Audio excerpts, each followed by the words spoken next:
Hello students, this video is for class 7 chemistry. In this video I am going to start a new chapter with you people, that is language of chemistry. So let's not waste the time and let's just start with our chapter language of chemistry. So our chapter is language of chemistry.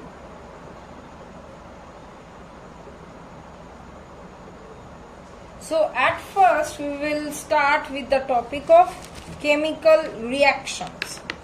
In your book you can see the first topic is our chemical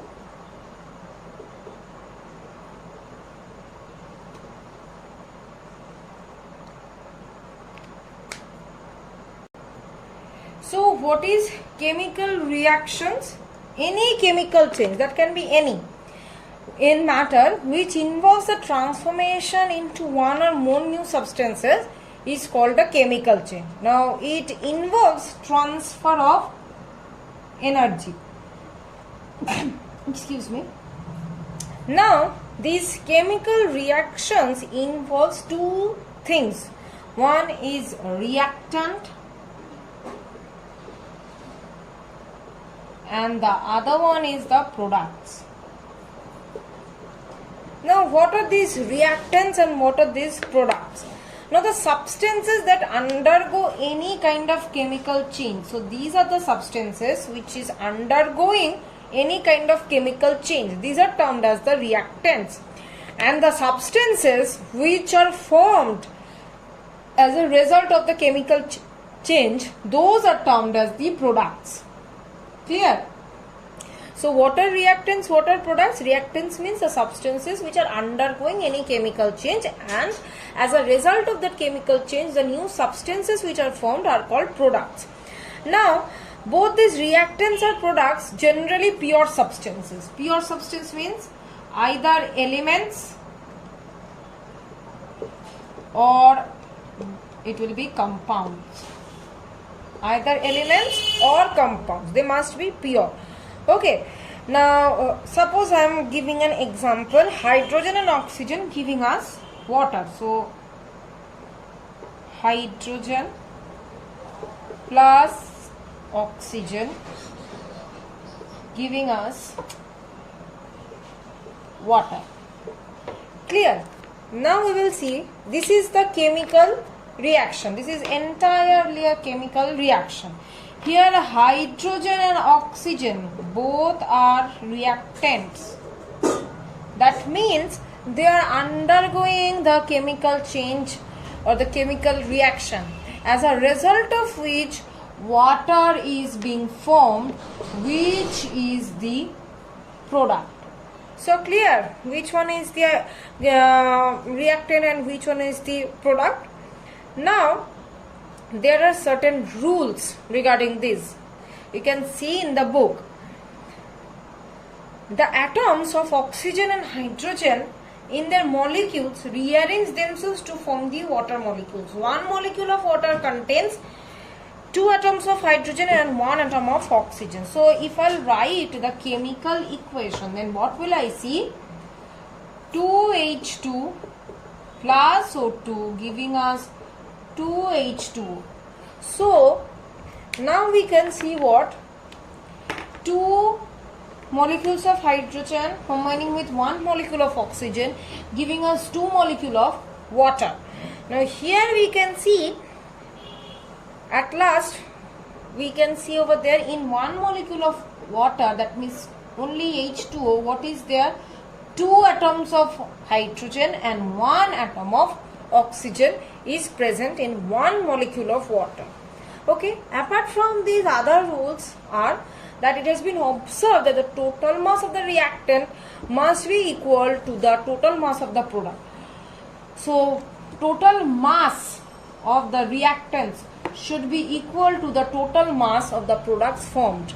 Okay, next point is that this is possible only when the total number of atoms on each kind remains same before and after the equation. You consider over here hydrogen, how many? 2 2s are 4. Over here how many? 2 2s are 4. So 4 and 4 hydrogen equal. Then how many oxygen? 2. How many oxygen? 2. So oxygen also similar. So number of atoms, mass of the products and the reactant should be similar on both the sides. Apart from this, this is actually supported by a law. Now what is the law? The law is law of conservation of matter.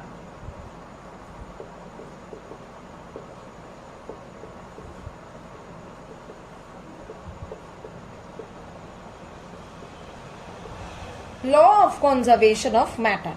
Now what is this law all about? The law over here states that matter can neither be created nor be destroyed.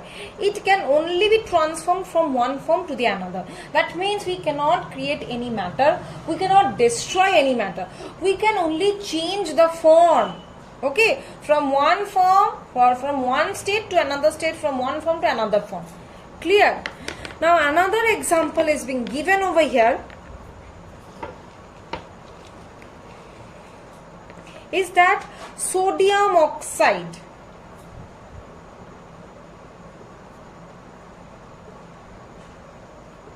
which is reacting with water,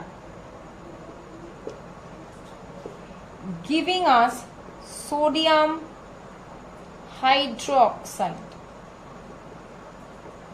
So if I'll write the formula, then we'll write this sodium oxide